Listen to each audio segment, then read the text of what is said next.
የ3000 ብሩ አሸናፊ ማን ነው? እጣ እናወጣለን። አዶናይና የዓለማችን አንደኛው ሀብታም ቢል ጌትስ ተገናኙ ነው የምላችሁ። እንዴት ይቻላል ምላችሁ እኮ በምክንያት ነው። ሰላም የዩቲዩብ ቻናል ቤተሰቦች፣ ሰላምታችን በያላችሁበት የዓለም ዳርቻ ብዝት ይበላችሁ። የምትገኙት ምን አልሽ ዩቲዩብ ቻናላችን ላይ ነው። አዶናይና ቢል ጌትስ ምን ሊሰሩ ነው?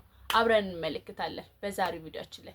ስለዚህ ወደ ወሬያችን ስንገባ አላበዛባችሁ። ወደ ወሬያችን ስንገባ አዶናይ እንግዲህ እዛ 100 ሰዎችን ልጆችን የልብ ሕክምና ሊሰጥ እንደሆነ ሁላችንም እናውቃለን።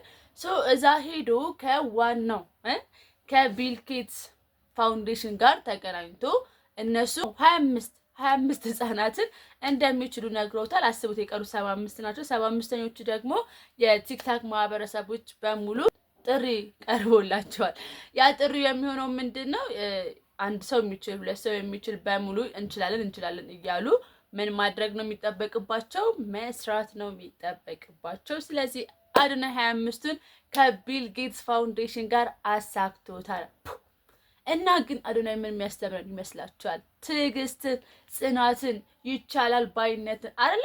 እና ከዓለማችን ሀብታም ሰውዬ ጋር መገናኘት ማለት ሌላ ታሪክ። እና በዚህ አጋጣሚ ልነግራችሁ የምፈልገው ነገር ዩቲዩብ ላይ ጀምሩ ምላችሁ እኔ ወልጄ አይደለም። በደንብ ጠንክሩ፣ በደንብ በርቱ። ይቻላል፣ እንችላለን። ማይቀየር ማይሆን ነገሮች የሉም። የአዶናይ ፋውንዴሽን ላይ ደግሞ መሳተፍ የምትፈልጉ ሰዎች ትችላላችሁ። አሁን ወደ 3000 ብሩ አሸናፊ እንግባ። ትላንትና አንዱ ቻሌንጅ ሰጥቻችሁ ነበረ።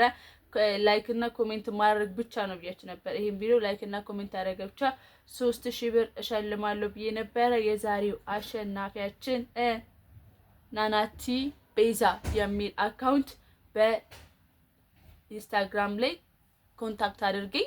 ናናቲ ቤዛ የ3000 ብሩ አሸናፊ ሆናለች ማለት ነው። ዛሬም ቻሌንጁ ይቀጥላል። ቻሌንጁ ይሄንን ቪዲዮ ላይክ እና ኮሜንት ማድረግ ብቻ ነው የሚጠበቅባችሁ። እየመረጥን 3000 ብሩን እንሸልማለን ማለት ነው። ምናልሽ ላይ ነው ወሬዎችን እያገኘሁ አመጣላችኋለሁኝ። ረጅም ቪዲዮዎችን ለምንድን ነው ማሰሪ ለረጅም ቪዲዮ አቁመሻል ያላችሁኝ ሰዎች እንግዲህ ለትንሽ ጊዜ ሾርቶች ነው የምሰራላችሁ። ኤኒዌይስ ወደ ቻሌንጁ